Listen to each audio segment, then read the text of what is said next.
She drives better than you, Carter laughed, tossing the Cadillac keys across the patio like it was nothing. I was still standing by the folding table, with the peach cobbler in my hands, barely catching the arc of silver flashing through the sunlight before it landed in Jolene's open palm. She caught it with a little clap, winked at him, and strutted toward my brand new car. My Cadillac, the one I had picked out just 3 weeks ago, with cash I'd saved over a decade. She sure does. Jolene chimed, her voice syrupy as she spun the keys on her finger. These luxury brakes are going to feel so smooth. I didn't speak. I couldn't. Everyone around the grill laughed, a few of them shaking their heads like it was some harmless joke. Carter was already turning back to the steaks like he hadn't just handed off the one thing I'd bought for myself in 20 years. The engine roared to life. She hadn't even asked if she could drive it. She didn't check with me, not a glance, not a pause. Just slid into the seat and peeled off down the block like it was always hers. I placed the cobbler down on the side table. It still smelled warm cinnamon and butter. I had spent the entire morning baking it. When I turned around, Carter was already joking with his father-in-law about the best golf routes to Charleston. She handles curves better than most, he said, grinning. Mom wouldn't know she's been driving that old Buick like it's made of glass. No one looked at me. No one thought to.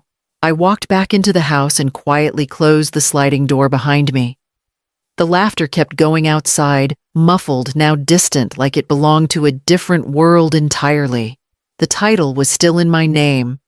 Every cent came from me. They just didn't know that yet. Later that evening, when Jolene finally returned, she tossed the keys onto the kitchen counter like it was her second visit to a rental. No thanks. No acknowledgement. Just a satisfied smirk as she poured herself another glass of wine and told everyone how smooth the ride was. Carter leaned over to me near the sink, all casual charm. We'll get the title transferred soon, don't worry, he said. It's just paperwork. I didn't respond. I scraped leftover ribs into the trash and stacked the plates. His words clanged around in my head like loose change light, careless, almost condescending. We'll get the title transferred. Don't worry. I wasn't worried. I was watching. The kitchen filled with voices and clinking glasses. They talked over me, around me, never to me. At one point, Jolene called out, "You've got good taste, Delora. This baby rides like silk." A few chuckled. I smiled politely and kept wiping the counter. It wasn't a compliment. It was a claim. I had spent most of the afternoon preparing food, setting out dishes, folding cloth napkins like I always did. It hit me then that nothing I made or gave ever seemed to belong to me once it left my hands. The cobbler, the car, even Carter. When they left, Carter gave me a quick kiss on the cheek and said, "Thanks for everything, Mom," like it was a script. I nodded and closed the door behind them. The silence after a gathering like that is its own kind of loud. I made myself a cup of coffee and sat at the kitchen table for a long time, just staring at the dark window, seeing my own reflection instead of the night. Eventually, I stood, walked down the hallway to my bedroom, and opened the bottom drawer of my filing cabinet. Still sealed in its envelope was the title to the Cadillac, untouched, unassigned, and in bold letters, Delora May Keene. I ran my fingers across it once, then put it back without a sound. Upstairs, the security light blinked across the driveway. The car wasn't there, but I knew exactly where it was going. The Cadillac wasn't some impulse buy. I had a folder in my cabinet labeled Cadillac Fund since before I turned 54. Back then, it started with coins in a jar. The kind of spare change you drop in and forget until you realize it's the only way you're ever going to get what you want. I clipped coupons, switched to off-brand groceries, took back cans for deposits, said no to lunch dates, said no to trips, said no to myself more times than I could count. After I retired, I picked up weekend shifts at Bell's Market, bagging groceries. sometimes pushing carts in the rain. People thought I was bored. I let them think that. What I was doing was building something. Something for me, for once. Carter never knew. When he needed money for books his freshman year, I sold my engagement ring. When his old Honda died 2 months before his job interview in Atlanta, I took out a small personal loan and handed him the keys to a used Corolla the next day. I never asked him to pay me back. He never offered. But the Cadillac that was different, that was mine. I walked into the dealership with a check in hand and my old Buick parked sideways by the service entrance. The salesman tried to show me more reasonable options, but I pointed to the champagne white sedan by the showroom glass and said, "That one." No financing. They wrapped a bow around the hood. Not for the cameras, just for me. I drove home, slow windows down, music on the leather still warm from the sun. I parked it in the driveway, stepped out, and just looked at it for a while. It was quiet. No one was there to clap or cheer. And still, it felt like a ceremony. The next morning, Carter came by, saw the car, and whistled. "Wow, you went all out." I smiled. He took a picture of it and sent it to Jolene. I should have known then. It didn't take long before Jolene made the car hers, at least online. I opened my phone that Monday morning to a picture of her standing in front of my Cadillac with one hand on her hip and the other holding an iced latte, like she was posing for a dealership ad. The caption read, "Blessed first road trip in my new ride, new ride." I scrolled through the comments, hearts, fire emojis, someone calling her a baddie. One of her friends wrote, "Did Steve finally upgrade you?" She replied, "Nope, family came through." Finally, getting what I deserve. Then came the video. She was behind the wheel, sunglasses on seat, tilted back like she was cruising through a music video. She looked right into the camera and said, "Some people wait forever for luxury. Me, I was born for it." Then she laughed and revved the engine like it meant something. I should have closed the app, but I didn't. Instead, I watched it again and again until I knew every inch of her smugness, every second of how easily she folded my years into her moment. Later that afternoon, I got a text from Monique, one of the girls I used to supervise at the DMV. "Miss Keene, is that your Cadillac I saw on Jolene's page? Same plate." Then another. "Tell me that's not what I think it is." I didn't answer. I just set my phone down and stood at the kitchen window watching the wind move the tops of the pines. There used to be peace in that silence. Now it was just waiting. People always think you're powerless when you're quiet. But what they don't know is I had already taken the VIN number and filed the paperwork. The GPS I installed was still sending updates twice a day like clockwork. And the title still in my drawer, still in my name, still sealed. They just hadn't seen what silence was building. Not yet. 3 weeks before the barbecue, I sat in the dealership's waiting area, watching them finish the final inspection on the Cadillac. The salesman offered their premium protection plan, but I waved him off. What I needed couldn't be bought at the counter. I had already booked an appointment at a private security shop a few blocks away. The technician didn't ask questions when I handed over the keys and said I wanted a GPS unit installed, hidden, encrypted, and untraceable. For safety, I told him. He nodded. It took an hour, worth every minute. Now I sat at my desk with the window cracked open and the breeze nudging the edge of my calendar. The GPS dashboard lit up on my laptop screen. Jolene was at a nail salon off State Route 17 car, parked right out front. I downloaded the logs. 37 trips, 4 states, 3 overnight stays. I opened my safe and pulled out the vehicle documents. Title, purchase, receipt, insurance. VIN registration. All clean. All in my name. I flipped through them, slowly pressing each one flat on the desk like I was ironing out history. Then I made a call to my old office. LaDonna answered on the 3rd ring.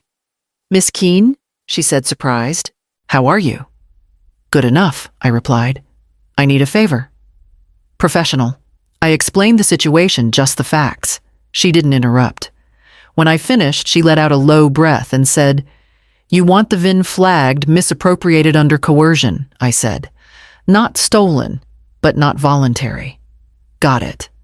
We moved fast. By the time we hung up, the car's VIN was flagged in the national database.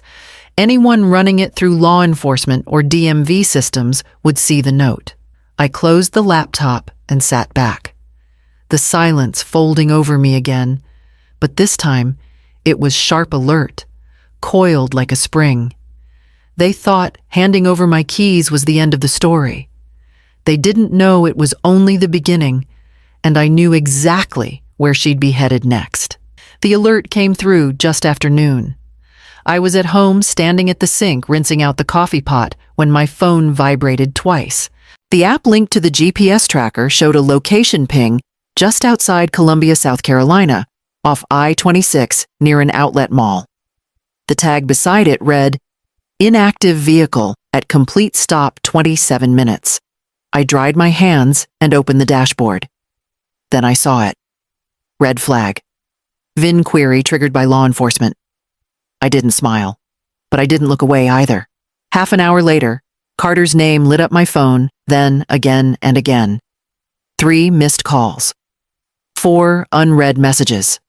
Mom, what's going on with the car Jolene got pulled over? They're saying something's wrong with the title. Call me back. Now. I put the phone face down on the table and poured myself a fresh cup of coffee. Outside, it had started to rain. The kind that hits soft at first, then builds. The drops slid down the window in slow, steady lines. I pulled the cardigan tighter around my shoulders and leaned back in the chair. Somewhere 2 states away, Jolene was standing in the breakdown lane explaining herself to a highway patrol officer. Ma'am, the registered owner isn't you, he would have said, scanning the title. And this VIN has a misuse alert on file. I'm going to need you to step out of the vehicle. She would have been confused at first, then indignant, then angry. She'd try to call Carter, maybe even me, but I had nothing left to explain. The car was in my name. The tracker was still mine. The title had never changed hands. Every screenshot, every social media brag, every location log, they were all documented waiting. The coffee was warm in my hand, the mug heavy and real. I watched the storm pick up the wind, bending the tree limbs, and thought about how long it had taken me to learn that silence, when chosen, isn't weakness. It's a weapon. Carter didn't knock. He shoved the front door open like it was still his childhood home, like he hadn't handed my Cadillac over to someone else a week earlier and expected me to smile about it. His shoes were soaked, his jacket, half-zipped hair plastered to his forehead. You embarrassed Jolene, he shouted, not even waiting to sit down. They impounded the car in the middle of the highway. Do you have any idea how that looked? I stayed seated. The kettle on the stove clicked as it cooled. I didn't bother offering him coffee. He kept pacing, throwing his hands in the air. You could have handled this differently. You didn't have to file reports and trackers, and God, Mom, what is wrong with you lately? Still? I said nothing. Instead, I reached into the manila folder on the side table and pulled out a document 8 pages neatly clipped, notarized the day before. I stood, walked past him, and placed it gently on the coffee table. What's this? He asked, narrowing his eyes. My estate amendment, I said. You're no longer the beneficiary. He stared at the paper like it might catch fire. You're cutting me out over a car. I looked him in the eye for the first time that day. No, I'm cutting you out over the way you treated the woman who bought it, the one who raised you, the one who gave up everything to make sure you had enough. He opened his mouth to argue, but I raised a hand before he could. If giving away what's not yours is that easy for you, I said quietly, then maybe so is losing what you never truly earned. His jaw worked, searching for something to say, but nothing came out. Outside, the rain had stopped. The driveway was quiet. He picked up the document, but didn't take it with him when he left. Just stood in the doorway a moment longer, then turned and walked back to his car. She came by 2 days later with a plastic container of cupcakes and that fake smile she always wore when she was trying too hard. "I just wanted to smooth things over," she said, voice bright as sunlight, through stained glass, shiny but cold. "Let's not make this ugly. We're family." I didn't step aside to let her in. I didn't move at all. She held out the container like it was a peace offering. Store-bought, probably grabbed from the clearance rack last minute, the kind with waxy frosting that stained your fingers. "I'm sure there was just a miscommunication," she went on, laughing too loudly. "You know how Carter is always rushing into things, but I never meant to offend you. Honestly, I thought he talked to you about transferring the car." I looked at her then. Really looked at her.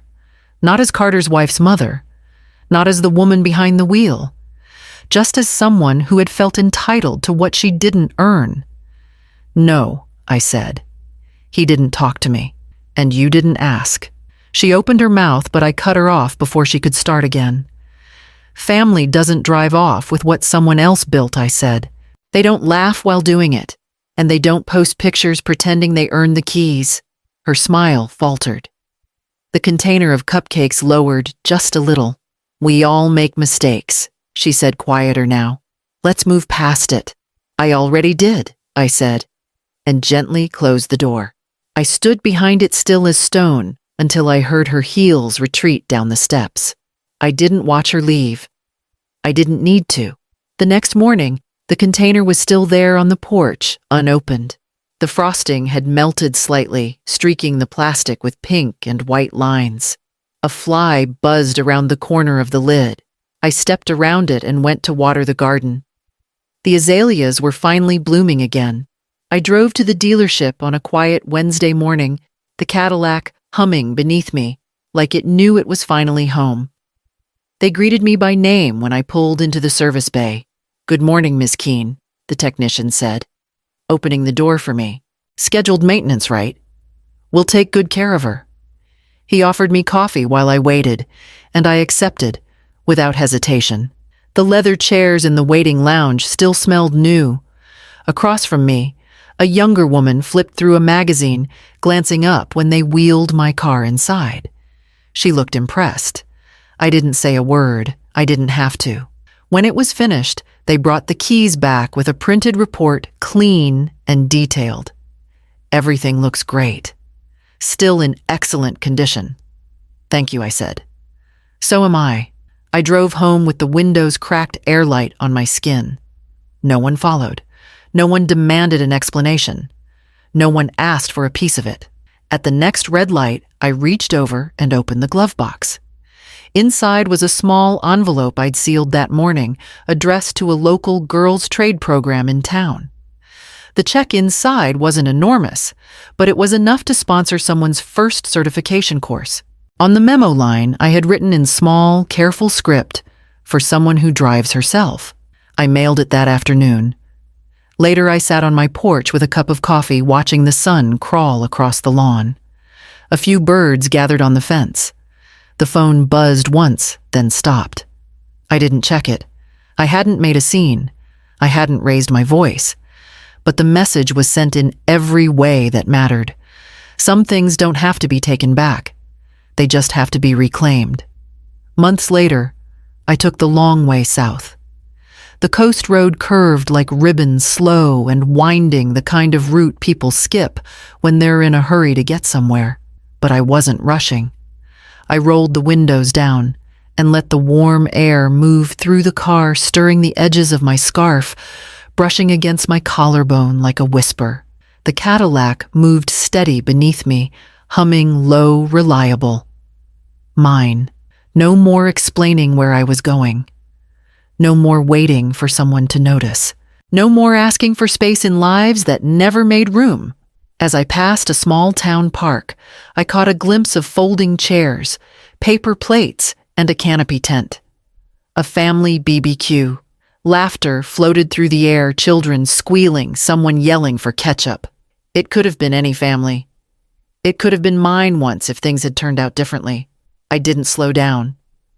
I kept one hand on the wheel and let the silence fill everything else. It wasn't empty, not anymore. It was full of every quiet choice I'd made. Every no I never said out loud. Every yes I gave away too easily, now reclaimed. I thought about Carter, about the last time we spoke. He hadn't called since. I wasn't angry. I wasn't even waiting. Some lessons come softly, some don't come at all.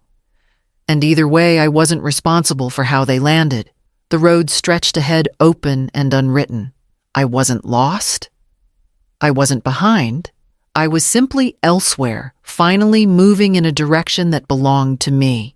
And somewhere in the back seat, tucked in a canvas tote, was a new folder, labeled in my handwriting, Next Dream.